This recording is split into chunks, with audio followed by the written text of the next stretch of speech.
I grew up on 44th and Landis in City Heights. For me, growing up, I don't know if there's a quick answer on what that felt like. Beautiful, bittersweet, scary, exciting. I think I'm grateful for a lot of the things I learned in City Heights. My name is Margaret Noble, and I work as an artist and a teacher. I'm working on a project called 44th and Landis, which is an installation and a performance piece. For me, although the lens is tracked through City Heights, the story is about an urban community, and I want to look at history and I want to look at identity, and for me the biggest piece is the lens of children and what they understand and what they don't understand, and class and navigating different territories.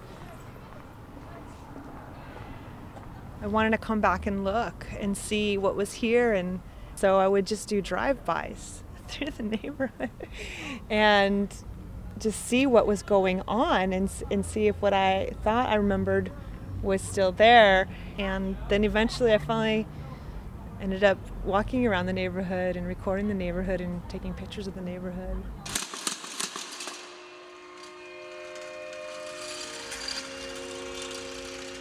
I have a lot of memories of sounds, and some I love to this day, which I still hear when I go to City Heights.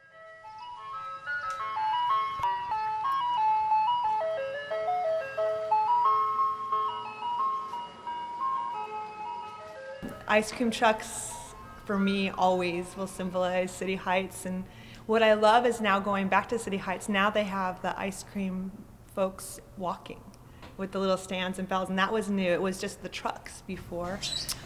Animals everywhere, dogs everywhere, kids running around, and for me, I could hear a lot because our walls are very thin.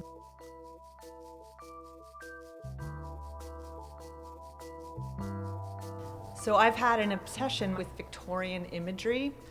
My entire life, my mom's been leaving around remnants of Victorianism in the house or giving me little cards with little roses. And then I looked deeper and I remember that we had paper dolls all the time around. And so here we are now looking at 44th and Landis, and paper dolls seemed very appropriate personally, but it also made sense to me because if you're talking about low income, they're so affordable, and they're also fragile, and they're also toys, so everything about them conceptually made sense for me. I'm looking to articulate two different time periods, and I keep thinking about two, because on one hand I want to wear ruffly dresses and parade around with a tiara, and the other hand I want to be dressed in all black and drive a Cadillac, and so I'm reckoning with those two sides of culture that I'm fascinated by, and I'm trying to push them together.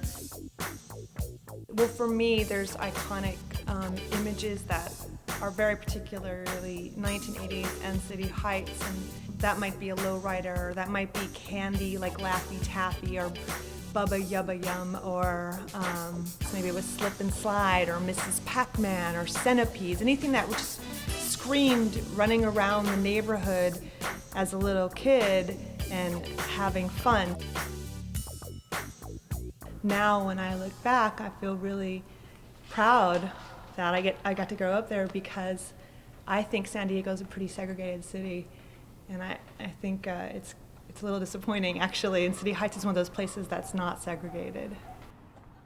I think it's interesting that I am the one who gets a chance from a major institution that is endorsed by maybe the upper echelon of the art world in San Diego, and I am a white woman, and here I am to tell a story about a much more nuanced and complex neighborhood that no one really is sure that I come from or that I understand. And so yeah, I think it's complex, and I'm not sure if everybody is comfortable with me being the one to tell a story, but the reality is it is my story, and I lived through it, and it colored me, and it was meaningful.